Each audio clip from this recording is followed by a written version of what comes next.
بسم اللہ الرحمن الرحیم۔ حضرت ابو عبیدہ بن جراح رضی اللہ تعالیٰ عنہ ان قرون اولا کے لوگوں میں سے جنہوں نے بالکل ابتدا میں حضور کے دست اقدس پر کلمہ پڑھ لیا تھا، بالکل شروع میں دار ارقم کے دنوں میں، شاید اس سے بھی قبل حضرت صدیق اکبر رضی اللہ تعالیٰ عنہ کی دعوت پر یہ مسلمان ہو گئے۔ بالکل شروع کے لوگ ہیں، وہ جو 10 لوگ جنہیں حضور نے جنت کی بشارت دی، عشرہ مبشرہ، ان میں نام ہے حضرت ابو عبیدہ بن جراح کا۔ صحیح بخاری میں حدیث ہے، نبی پاک صلی اللہ تعالیٰ علیہ وسلم نے فرمایا ہر امت کا ایک امین ہوتا ہے، اور فرمایا میری امت کے امین حضرت ابو عبیدہ بن جراح ہیں رضی اللہ تعالیٰ عنہ۔ اہل نجران کے کچھ لوگ آئے، انہوں نے عرض کی حضور کوئی ایک شخص ہمارے ساتھ روانہ کرے اور بندہ کوئی امانت دار ہو، امین ہو۔ تو حضور مسکرائے، فرمایا میں تمہیں ایسا امانت دار دیتا ہوں کہ وہ اس طرح کا امانت دار ہے جس طرح کا کسی کو امانت دار ہونا چاہیے۔ ختم ہو جاتی ہے اس سے آگے پیچھے یہ ساری تعریفیں۔ فرمایا اس طرح کی امانت دار کو تمہارے ساتھ بھیجتا ہوں، وہ کون ہے؟ فرمایا حضرت ابو عبیدہ بن جراح۔ اتنے فضائل جس شخص کے ہیں، آپ لوگوں کی کمزوری نہیں ہے، ہماری کمزوری ہے۔ ہم نے چاند ایک صحابہ کے تذکرے کیے، باقی بزرگ ترین شخصیات امت کے سامنے آنے سے وہ اس لیے رہ گئی کہ ہماری ترجیحات کچھ اور چیزیں تھیں، ہمارے فکر کی جولانیوں میں کچھ اور چیزوں نے جوش زیادہ مارا۔ حضرت ابو عبیدہ بن جراح وہ خوبصورت آدمی ہے کہ ابن ماجہ میں ایک بڑا انوکھا فرمان موجود ہے۔ ابن ماجہ میں حضرت عائشہ صدیقہ رضی اللہ تعالیٰ عنہ سے کسی نے پوچھا کہ نبی پاک صلی اللہ تعالیٰ علیہ وسلم کو سب سے زیادہ محبوب کون ہے؟ حضور کو سب سے زیادہ پیار کس سے ہے؟ تو فرمایا سادی سی بات ہے، ابو بکر صدیق سے، عمر فاروق سے۔ اس شخص نے کہا نہیں، میں ان کے بعد پوچھنا چاہ رہا تھا۔ تو فرمایا یہ بھی بڑی واضح بات ہے، ان کے بعد میں نے حضور کو جن سے سب سے زیادہ پیار کرتے دیکھا وہ حضرت ابو عبیدہ بن جراح ہے، سب سے زیادہ میں نے محبت کرتے دیکھا۔ مسلم شریف میں یہ حدیث آپ کو ملے گی، حضرت عائشہ صدیقہ فرماتی ہیں اگر حضور خود اپنے فرمان سے خلیفہ بناتے تو اپنے بعد ابو بکر کو بناتے، ان کے بعد حضرت عمر کو بناتے، ان کے بعد بناتے تو ابو عبیدہ بن جراح کو بناتے۔ اتنا بڑا آدمی حضرت ابو عبیدہ بن جراح رضی اللہ تعالیٰ، اتنی بڑی شخصیت۔ تو پتہ ہے آپ کو ان پر صحابہ کا اعتماد کس طرح کا ہے؟ جب حضور علیہ السلام کے وصال ظاہری کے بعد صحابہ بیٹھے نا، میٹنگ ہو رہی تھی خلیفہ بنانے کے لیے، امت کا اجماع ہو رہا تھا حضرت صدیق اکبر پر، تو ایک دوسرے سے نہ پوچھا جا رہا تھا کہ آپ کی نظر میں اگر بیعت کی جائے تو کس کی کی جائے؟ آپ کی نظر میں بیعت کی جائے تو کس کی کی جائے؟ آپ کی نظر میں اگر امیر مقرر کیا جائے تو کسے کیا جائے؟ آپ کی نظر میں خلیفہ کس کو ہونا چاہیے؟ تو امت کا اجماع جناب صدیق اکبر کی طرف تھا۔ تو حضرت صدیق اکبر سے پوچھا گیا آپ بتائیے اگر آپ بیعت کریں گے تو کس کی کریں گے؟ تو حضرت صدیق اکبر نے کہا 2 لوگوں کی، اگر حضرت عمر کو آگے لگاؤ گے تو پھر بھی میں بیعت کر لوں گا، اور اگر ابو عبیدہ بن جراح کو آگے لگاؤ گے تو میں پھر بھی بیعت کر لوں گا۔ میں ان دونوں کی بیعت کرنے کو تیار ہوں۔ یار اتنا بڑا آدمی، کتنی کو کتابیں لکھی جانی چاہیے تھی، کتنے کو دن منانے جانے چاہیے تھے، کتنے کو ان کے نام ہمیں خطبے کرنے چاہیے، کتنے کو تذکار ان ہستیوں کے ہونے چاہیے۔ حضرت عمر فاروق رضی اللہ تعالیٰ عنہ کا وصال ہو رہا ہے، چونکہ جناب ابو عبیدہ بن جراح رضی اللہ تعالیٰ عنہ پہلے وصال فرما گئے تھے، تو جناب عمر فاروق رضی اللہ تعالیٰ عنہ کا وصال ہو رہا۔ کسی نے کہا کسی کو خلیفہ نامزد کر دیں، فرمایا 6 لوگوں کی میں نے کمیٹی بنا لی ہے، کسی کو بنا لینا۔ ہاں اگر آج ابو عبیدہ بن جراح ہوتے تو پھر میں کمیٹی نہ بناتا، پھر میں ان کو امیر بناتا، اور اگر رب مجھ سے پوچھتا کہ عمر کس کو امیر بنا کے آئے ہو تو میں کہتا اے اللہ جسے تیرے نبی کریم نے امین فرمایا تھا انہیں میں امیر بنا آیا ہوں۔ اتنے بڑی شخصیات، اتنے بڑے نام، اتنا بڑا مرتبہ، اور پھر 2 ہجرتیں کی حضرت ابو عبیدہ نے، حبشہ بھی گئے، مدینہ بھی آئے، ہر جہاد میں شامل ہوئے، اور عشق کے امتحان دینے کی باری آئے تو سب سے پہلے دیے۔ زرہ کی 2 کڑیاں ٹوٹ کے احد کے میدان میں حضور کے رخساروں میں پیوست ہو گئی تھی، دوڑ کے آئے حضرت ابو عبیدہ، اور ایک کڑی اتاری، اپنے دانت سے زور سے کھینچی تو ایک دانت ٹوٹ گیا، پھر دوسری کڑی زور سے نکالی حضور کے رخسار نور سے تو دوسرا ٹانک ٹوٹ گیا، لیکن حضور کی تکلیف برداشت نہیں کر سکے۔ عجیب امتحان لیا ان کی محبت نے بھی، عجیب امتحان لیا۔ اعظم بلا سے اپنی وہ ہستی ہی کیوں نہ ہو، جو چیز اس کی راہ میں حائل ہو پھونک دو۔ عجیب امتحان لیا۔ احد کے میدان میں ان کے والد ان کے مقابلے میں آ گئے۔ یہاں تو مقابلہ ہوتا ہے نا دولت اور دین کا، تو لوگ کمزوری دکھا جاتے ہیں، وطن اور دین کا تو لوگ کمزوری دکھا جاتے ہیں۔ یہاں تو مقابلہ ہوتا ہے نا ہمارا اپنے نفس کی خواہشات اور دین کا، تو غلبہ کچھ اور چیزیں لے جاتی ہیں، لیکن سامنے باپ ہے اور اس طرف دین ہے، حضور کی محبت ہے، نبی پاک کی غلامی ہے، مقابلہ ہو رہا ہے، قبول کس کو کرنا ہے؟ حضرت ابو عبیدہ نے پھر فیصلہ کیا، میدان احد میں تلوار اٹھائی اور باپ کی گردن کاٹ کے پھینک کے لوگوں کو بتایا کہ کائنات میں ہم سب سے بڑھ کے پیار کرتے ہیں تو مدینے والے محبوب سے کرتے ہیں۔ اتار دی گردن باپ کی۔ حضرت ابو عبیدہ بن جراح رضی اللہ تعالیٰ عنہ نے اس طرح قربانیاں پیش کی۔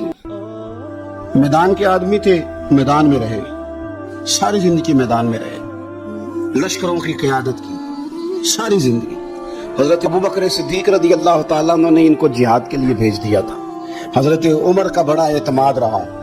دوستی کس سے تھی؟ حضرت معاذ بن جبل سے۔ گہرے دوست کون تھے؟ حضرت خالد بن ولید۔ ان لوگوں سے گہری دوستی تھی۔ سادہ بود و باشت، سادہ کھانا، سادہ اٹھنا بیٹھنا، سادہ مزاج۔ حضرت عمر فاروق رضی اللہ تعالیٰ عنہ ملک شام گئے، یہ بھی ملک شام میں تھے۔ جناب عمر فاروق کے مزاج میں جلال تھا۔ آپ نے کچھ لوگوں کو دیکھا جنہوں نے زرق برق لباس پہن لیے، بڑے بڑے عالیشان بنگلے بنا لیے، بڑے بڑے گھروں میں رہنے لگے۔ تو حضرت عمر کو اتنا جلال آیا کہ زمین پر اتر کے نا سنگریزے اٹھا کے تو لوگوں کو مارتے تھے۔ فرماتے تھے اتنی جلدی حضور کی تعلیم بھول گئے اور تم نے اجمیوں کے طریقے اپنا لیے۔ اتنی تکلیف کے ساتھ حضرت عمر گفتگو کرتے، لیکن حضرت ابو عبیدہ سے ملتے تو فرماتے یار تھوڑی روٹی بھی کھایا کر، کبھی تم بھی کپڑے بدل لیا کر۔ اتنا فقر، اتنی سادگی۔ اولین لوگوں میں سے جن کے لیے لوگ مسلمانوں کا امیر المومنین بنانے کی باتیں کر رہے ہیں۔ حضرت عمر ملنے گئے تو کسی چٹائی کے ٹکڑے کی تہ 2-3 لگا کے گھوڑے پہ اس کو رکھ لیا جاتا تھا سواری کرنے کے لیے تاکہ پسینہ نہ آئے، اسی کو اتار کے نا تو سرانہ بنا کے بیٹھے لیٹے ہوئے زمین پہ۔ حضرت عمر ملنے گئے تو حضرت عمر فاروق رضی اللہ تعالیٰ عنہ کو بھی اپنے ساتھ زمین پہ بٹھا لیا۔ تو حضرت عمر فرمانے لگے میں نے تو روٹی کھانی ہے تجھ سے، دوست ہے میرے کھانا کھلا۔ تو کہنے لگے کھلاتے ہیں نا، کھلانا کیوں نہیں۔ یہ بھی لوگ تھے، اسی دھرتی پہ رہتے تھے۔ ان لوگوں کو نا کسی چیز نے اپنے قبضے میں نہیں لیا، نہ عورتوں کی باتیں انہیں بہلا سکیں، نہ بچوں کی خواہشات کے ہتھے چڑھے، نہ زمانے کی تیز دوڑ میں شامل ہوئے، نہ کسی کہانی کا حصہ بنے، نہ لوگوں کی یہ باتیں کہ دور بدل گیا، کوئی چیز ہیوی نہیں ہوئی، اس لیے کہ انہوں نے فقیری مدینے والے محبوب سے سیکھی تھی۔ فقر میرے نبی کریم علیہ السلام سے سیکھا تھا، فقر تازہ تھا، ذہن وسیع تھا۔ حضرت سیدنا عمر نے کہا روٹی کھانی ہے تو تھیلے میں ہاتھ ڈالا، 2 خشک ٹکڑے روٹی کے نکالے، تو فرمایا کھا لے۔ تو حضرت عمر نے پکڑ کے منہ میں رکھے، چبائے، اور جناب عمر رو پڑے۔ فرمانے لگے ہر بندے کو دنیا نے اپنے قبضے میں کر لیا ہے، لیکن ابو عبیدہ تو آج بھی بچا ہوا ہے۔ دنیا تجھے اپنے جال میں پھنسا نہیں سکی، تو قابو نہیں آیا، تو آج بھی اپنی جگہ پہ قائم ہے، تو وہیں کھڑا ہے جہاں مدینے والے محبوب نے ہمیں کھڑا کیا، تو وہیں کھڑا ہے یار۔ اتنے حسین آدمی، اتنا بڑا نام، اتنا بڑا قد، اتنا بڑا کردار، اتنا بڑا حسن، ہزاروں کی فوج کے سپہ سالار ہیں۔ اگر میں کہہ دوں چیف آف آرمی سٹاف ہیں، میرا خیال ہے میری بات غلط نہ ہوگی، اتنی بڑی فوج کے سپہ سالار، اور اس فوج کے سپہ سالار جس میں کئی دفعہ سپاہی بن کے حضرت خالد بن ولید بھی لڑائی کر رہے ہیں، اتنی بڑی فوج کو کمان کرتے ہیں۔ لباس وہی سادہ، غذا وہی سادہ، انداز وہی۔ رومی بہت بڑی طاقت سمجھتے تھے اپنے آپ کو۔ جناب عمر کے زمانے میں ان کے خلاف لشکر کشی ہوئی۔ امیر کون ہے؟ حضرت ابو عبیدہ۔ ہاتھ میں تلوار پکڑی، گھوڑے پہ بیٹھے چلے گئے، محاصرہ کر لیا رومیوں کا، گھیر لیا۔ اب رومیوں نے کچھ تھوڑی سی مزاحمت کرنے کی کوشش کی، باہر آئے، لیکن کچھ بھی نہ ہو سکا، منہ کی کھا کے واپس اندر چلے گئے۔